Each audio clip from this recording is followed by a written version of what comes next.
Herbert Stockhore, the Montem Poet Laureate.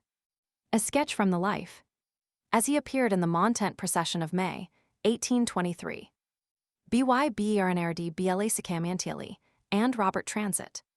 Bending beneath a weight of time, and crippled as his Montem ode, we found the humble son of rhyme. Busy beside the public road. Nor laureled wreath or harp had he, to deck his brow or touch the note that wakes the soul to sympathy. His face was piteous as his coat, 'twas motley strange, e'en nature's self. In wild, eccentric, playful mood, had for her pastime formed the elf. A being scarcely understood, half idiot, harmless, yet a gleam of sense and whim and shrewdness broke the current of his wildest stream. And pity sighed as madness spoke. Lavater, Lawrence Camper here. Philosophy new light had caught, judged by your doctrines, 'twould appear. The facial line denoted thought, one, but say, what system e'er shall trace? By scalp or visage mental worth. The idiot's form, the maniac's face, are shared alike by all on earth. Comparative anatomy. If Stockhore, 'twas to thee applied, 'twould set the doubting gallist free, and Spurzheim's idle tales deride. But hence with visionary scheme. Though Bell or Abernethy write, be Herbert Stockhore all my theme. The laureate's praises I indite, he erst who sung in Montem's praise. And Thespis-like, from out his cart recited his extempore lays. On Eton's sons, in costume smart, who told of captains bold and grand. Lieutenants marshals, seeking salt, of colonels majors cap in hand. Who bade e'en majesty to halt. When it is hardly possible to conceive a more intelligent, venerable-looking head than poor Herbert Stockhore presents. A fine capacious forehead, rising like a promontory of knowledge, from a bold outline of countenance. Every feature decisive, breathing serenity and thoughtfulness, with here and there a few straggling locks of silvery gray, which, like the time-discolored moss upon some ancient battlements, are the true emblems of antiquity. The eye alone is generally dull and sunken in the visage, but during his temporary gleams of sanity, or fancied flights of poetical inspiration, it is unusually bright and animated. According to Professor Camper, I should think the facial line would make an angle of 80 or 90 degrees, and, judging upon the principles laid down by Lavater, poor Herbert might pass for a Solon. Of his bumps or phrenological protuberances, I did not take particular notice, but I have no doubt they would be found, upon examination, equally illustrative of such visionary systems. 61 told how the ensign nobly waved, the colors on the famous hill, and names from dull oblivion saved. Who ne'er the niche of fame can fill, who, like to Campbell, lends his name, too. To many a whim he ne'er did write, when witty scholars, to their shame, gainst masters hurl a satire trite, 3, but fare thee well, add Montem's bard, 4. Farewell, my memory's early friend. To the author of The Pleasures of Hope, and the editor of the New Monthly, but etard, quo credita laudant, credimus. 3. It has long been the custom at Eton, particularly during Montem, to give Herbert Stockhore the credit of many a satirical whim, which he, poor fellow, could as easily have penned as to have written a Greek ode. These squibs are sometimes very humorous, and are purposely written in doggerel verse to escape detection by the masters, who are not unfrequently the principal portions alluded to. For the following laughable production was sold by poor Herbert Stockhore during the last Montem. We hardly think we need apologize for introducing this specimen of his muse. Any account of Eton characteristics must have been held deficient without it. The Montem Ode. May 20, 1823. Muses attend. The British Channel flock o'er, called by your most obedient servant, Stockhore. Aid me, oh, aid me, while I touch the string. Montem and Captain Barnard's praise I sing, Captain Barnard, the youth so noble and bright, that none dare dispute his worthy right to that gay laurel which his brother wore, in times that one remember long before. What are Olympic honors compared to thine, zero captain, when majesty does combine with heroes, their wives, sons, and daughters great, to visit this extremely splendid fête? Enough. I feel a sudden inspiration fill my bowels, just as if the tolling bell had sent forth sounds of floating all along the air, just such Parnassian sounds, though deaf, I'm sure I hear. May misery never press thee hard, ne'er may disease thy steps attend. Listen, ye gents, rude Boreas hold your tongue. The pomp advances, and my lyre is strung. First comes Marshal Thackeray, dressed out in crack array, aren't he a whacker, eh? His way he picks, followed by six, like a hen by her chicks. Enough. He's gone.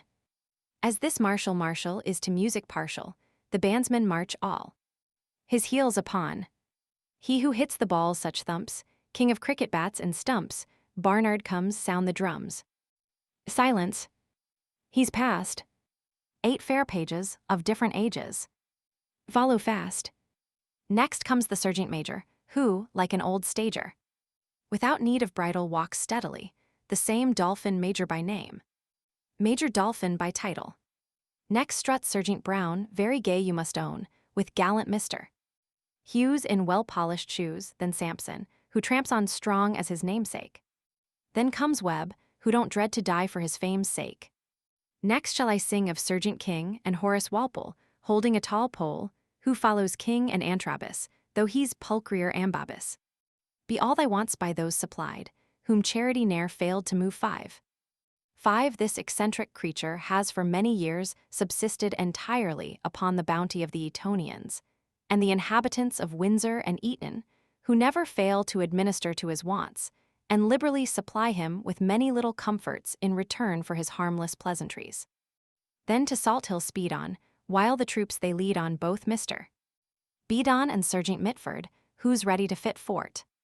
Then Mr. Carter follows a Tur and Denman, worth 10 men like a Knight of the Garter and Cumberbatch, without a match tell me who can be smarter. Then Colonel Hand, monstrous grand, closes the band. Pass on, you nameless crowd, pass on.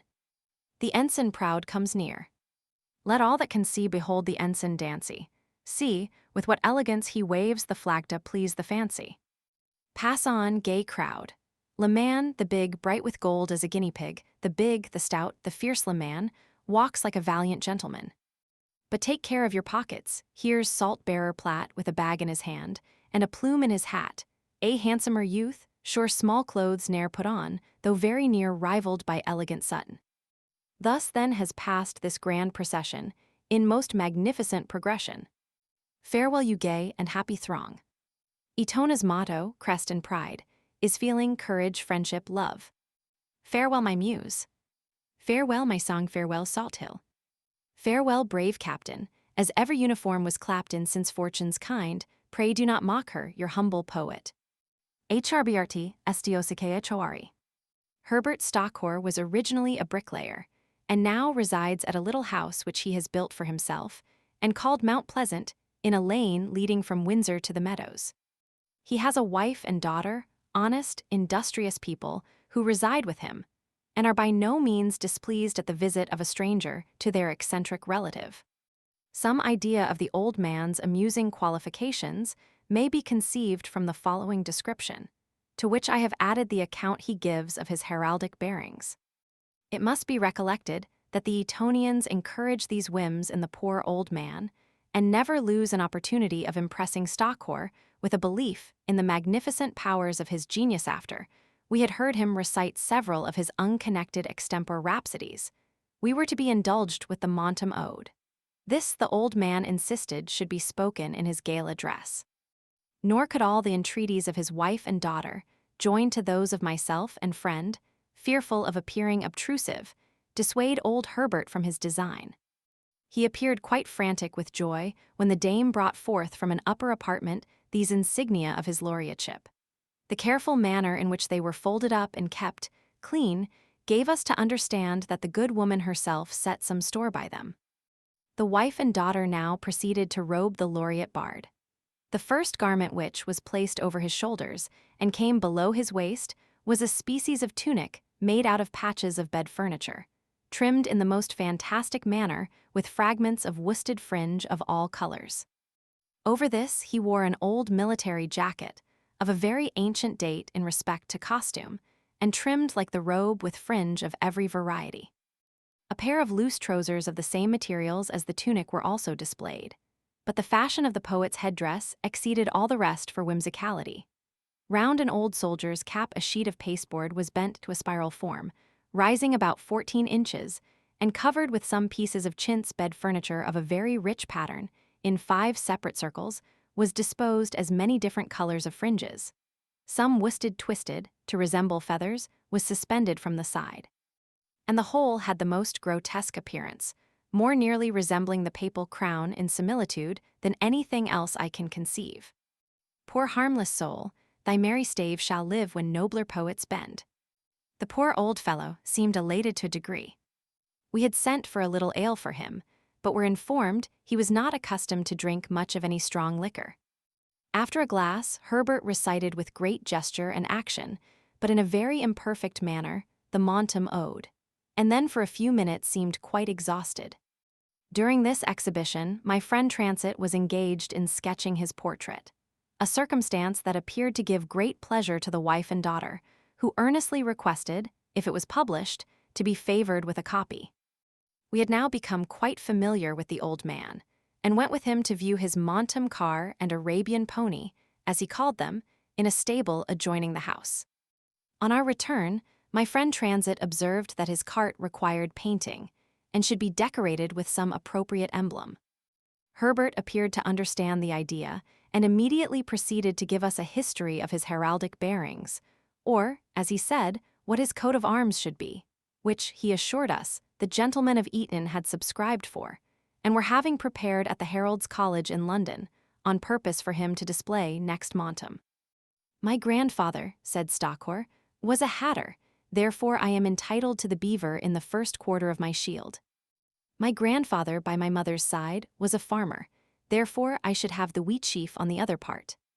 My own father was a pipe maker, and that gives me a noble ornament, the cross pipes and glasses, the emblems of good fellowship. Now my wife's father was a tailor, and that yields me a goose. Those are the bearings of the 4 quarters of my shield. Now, sir, I am a poeti, the poet laureate of Montam, and that gives me a right to the winged horse for my crest. There's a coat of arms for you, said poor Herbert.